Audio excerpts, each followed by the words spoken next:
एक इंसान ने पूरे साल भर तक निकाले थे ढेरों भूत प्रेतों के साथ अपनी लाइफ को।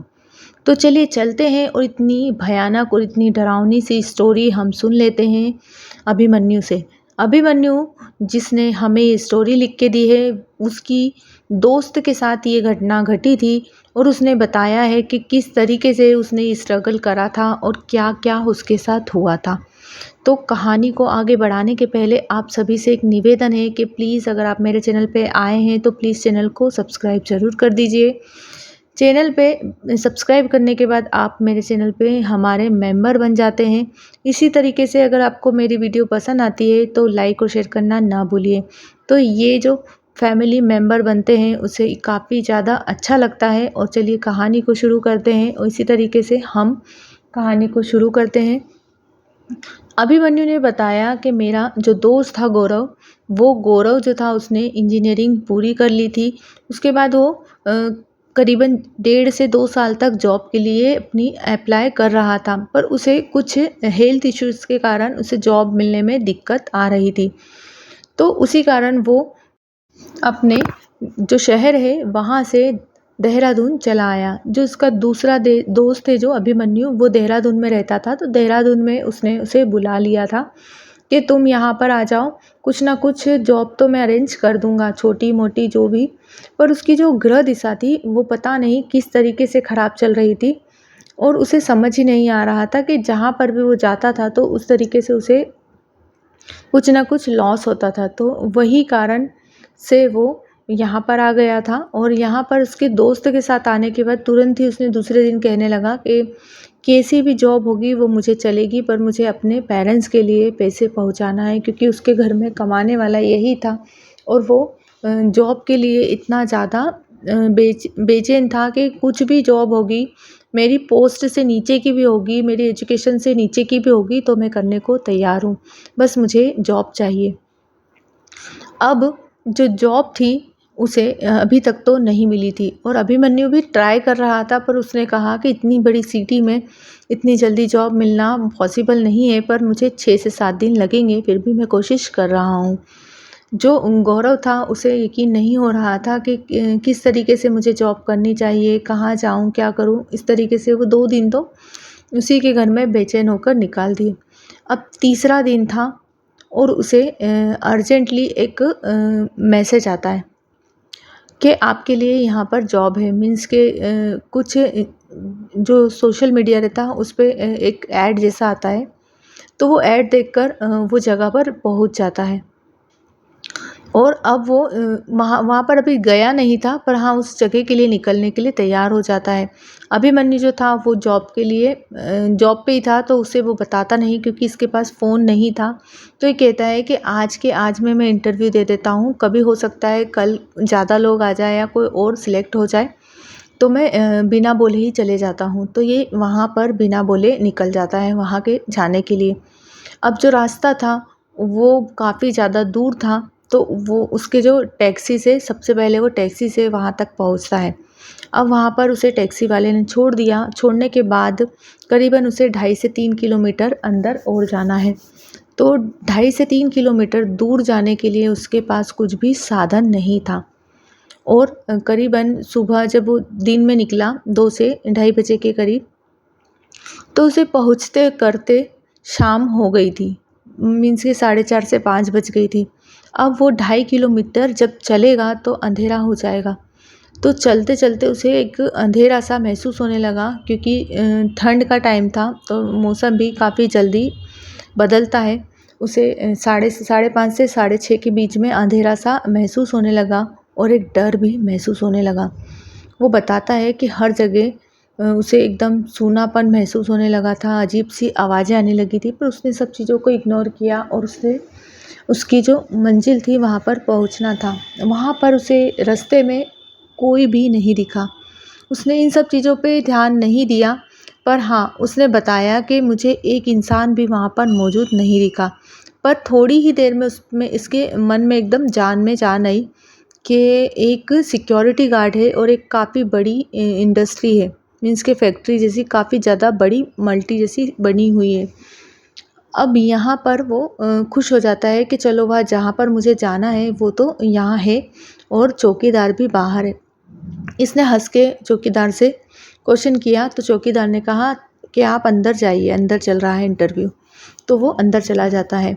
अंदर इतनी ज़्यादा भीड़ थी, इतने सारे लोग थे, ये घबरा गया कि क्या पता मेरा इंटरव्यू होगा कि नहीं, मैं पास होऊंगा कि नहीं। और उसे जॉब की काफ़ी ज़्यादा ज़रूरत थी।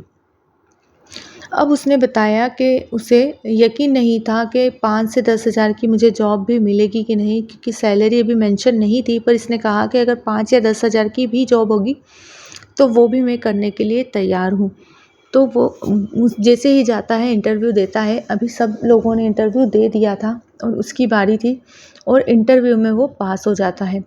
अब जो वहाँ का मैनेजर था वो कहता है कि सैलरी भी मैं आपको बता देता हूँ, बस आपका एग्रीमेंट साइन करना पड़ेगा कि जो भी एग्रीमेंट होगा उस पर आपको साइन करना होगी और आपकी जॉब कंप्लीट है आपके हाथ में और आप इंटेलिजेंट हो, आपको ये जॉब मिल गई है। इस तरीके से वो कह देता है और ये जॉब ले लेता है। और जॉब मिलने के पहले तक भी इसने सैलरी नहीं पूछी थी। अब ये जो एग्रीमेंट साइन करने के बाद ये जॉब की लिए सैलरी का पूछता है। तो वो पूछता है तो वो बताता है कि करीबन आपको 12 से साढ़े 12 लाख रुपए साल के मिलेंगे। इसकी खुशी का ठिकाना नहीं रहता है, क्योंकि इसे तो केवल 5 से 10 हज़ार रुपये का अंदाज़ा था। अब करीबन 1 से सवा लाख रुपए से सैलरी में मिल रहे हैं, तो इसकी खुशी का ठिकाना ही नहीं है।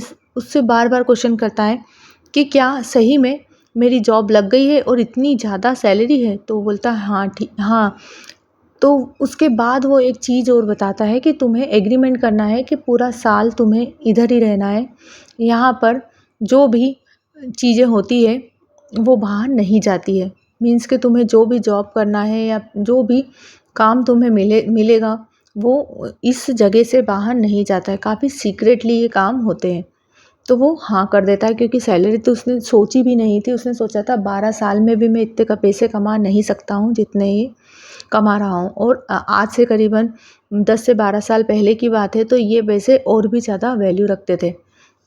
वो इतना ज़्यादा खुश हो गया था, उसे समझ भी नहीं आ रहा था कि क्या करूँ, पर उसने फटाफट से वो एग्रीमेंट साइन कर दिया कि अब मुझे साल भर तक अपने परिवार से कांटेक्ट नहीं रखना है, ना ही उन्हें बताना है, ना ही मुझे घर जाना है। ये सब साइन कर चुका था वो।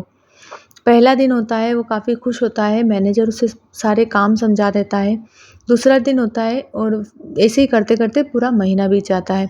अब 1 महीना होता है और ये जो था थोड़ा बेचैन होता है कि किसी से बात नहीं करना है। अंदर जो रूम बने हैं वहाँ पर अपने सोना है, खाना है, और जो मैन अंदर फैक्ट्री के अंदर ही जो सब वर्कर्स काम कर रहे हैं, जो फैक्ट्री चल रही है, इन सब से बात भी नहीं करना है। तो ऐसा कैसे हो सकता है, मैं बिना बोले कैसे रह सकता हूँ? पर वो सोचता है कि चलो ठीक है, इतने पैसे मिल रहे हैं तो चुप रहने के पैसे मिल रहे हैं। इस तरीके से वो अपने आप को मना लेता है। 4 से 5 महीने हो जाते हैं। अब वो बाहर निकलता है एक दिन और वहाँ पर चौकीदार जो था उसे एक दिन खूब रिक्वेस्ट करता है कि तुम मुझे बताओ, यहाँ पर सब बोलते क्यों नहीं हैं? बार-बार पूछता है। तो जो मैनेजर था उसने पहले ही बता दिया था कि अगर तुम 3 गलती कर लेते हो तो तुम्हें नहीं छोड़ा जाएगा, तुम्हें जॉब से निकाल दिया जाएगा। तो वो कहता है कि क्या? बोले किसी से बात नहीं करना है, यहाँ पर भी आपको किसी से बात नहीं करना है। तो पहली उसने गलती कर दी थी। गलती करने के बाद अब 3 से 4 महीने होते हैं और 3 से 4 महीने बाद वो करीबन अब 7 महीने निकल चुके थे उसके। 7 महीने निकल गए थे और अभी भी वो बिल्कुल बेचैन सा रहता था और कुछ भी समझ में नहीं आ रहा था कि अब उसे करना क्या है। फिर थोड़े दिन और हुए, उसके बाद उसने एक अंकल जो सफाई करते थे उनसे कहा कि मुझे बता सकते हो कि यहाँ पर सब ऐसे क्यों रहते हैं? कोई मुझे कुछ भी नहीं बता रहा है और मुझे समझ भी नहीं आ रहा है कि यहाँ पर हो क्या रहा है। आप लोग सब इस तरीके से क्या करते रहते हो? और यहाँ पर काम क्या होता है ये भी मुझे कोई बता नहीं रहा है। अब ये दूसरी गलती हो गई थी। तीसरी गलती उसकी होती है, 11 महीने पूरे कंप्लीट हो गए थे और वो इतना ज़्यादा घबरा गया था। उसने सोचा ऐसा पैसा किस काम का जो मैं बिल्कुल अपने शरीर को ख़त्म कर रहा हूँ, मुझे कुछ समझ नहीं आ रहा। वो डिप्रेशन में जाने लगा था। तो उसके जो दिमाग में आया कि मुझे यहाँ से भाग जाना चाहिए। तो एक दिन वो भागने लगा। जैसे ही वो गेट से बाहर निकलता है, मैनेजर सामने आकर खड़ा हो जाता है और कहता है, ये तीसरी गलती थी, अगर अब चौथी गलती हुई तो मैं तुम्हें जान से मार दूंगा या फिर तुम्हें यहाँ से जाने भी नहीं दूंगा, तुम्हें हमेशा के लिए यहाँ पटक दूंगा। तो वो घबरा के कर लेता है कि 20-25 दिन और बचे हैं, मेरी जॉब को कर लेता हूँ। तो वो पूरी ईमानदारी से वो जॉब भी कर लेता है। उसे 12 लाख रुपए, सवा 12 लाख रुपए दे दिए जाते हैं और अब वो कहता है कि मुझे घर जाना है। तो उसके जो मैनेजर था वो कहता है कि हमें तुम्हारा काम काफ़ी ज़्यादा पसंद आया है, इससे डबल पैसे हम तुम्हें देंगे अगर तुम वापस से 2 साल का एग्रीमेंट और करते हो। तो वो एकदम घबराते हुए कुछ जवाब नहीं दे पाता है और एग्रीमेंट को साइन कर देता है। अभी भी उसके पास समय था घर जाने का। उसने कहा था कि अगर नहीं तो आप घर जा सकते हो, पर अभी उसने साइन कर दिया घबराकर। अब वो अंदर जाकर काफ़ी ज़ोर से चिल्लाने लगता है, रोने लगता है, पर वहाँ पर बिल्कुल आवाज़ करना सब बंद था। तो मैनेजर आके उसे काफ़ी ज़्यादा चिल्लाता है और उसके बाद वो कहता है कि क्या हुआ? वो कहता है कि मुझे घर जाना है, पर वो कहता है तुमने तो एग्रीमेंट साइन कर दिया था। फिर वो वापस से उसी पोजीशन में दिमाग लगाने लगता है कि तुम नहीं जा सकते हो। मैनेजर भी चिल्लाकर उसे कहता है। फिर उसी दिन रात का समय होता है और करीबन 8 से 9 बजे के करीब वो वापस से भागने की कोशिश करता है कि अब मैं मेरे घर चला जाऊँगा। तो उसके बाद उसका जो मैनेजर था उसे बंद कर देता है और काफ़ी ज़्यादा प्रताड़ित करता है। फिर उसके बाद जो एक लेडी वहाँ से निकलती है, वो ये सब चीज़ें देख रही थी।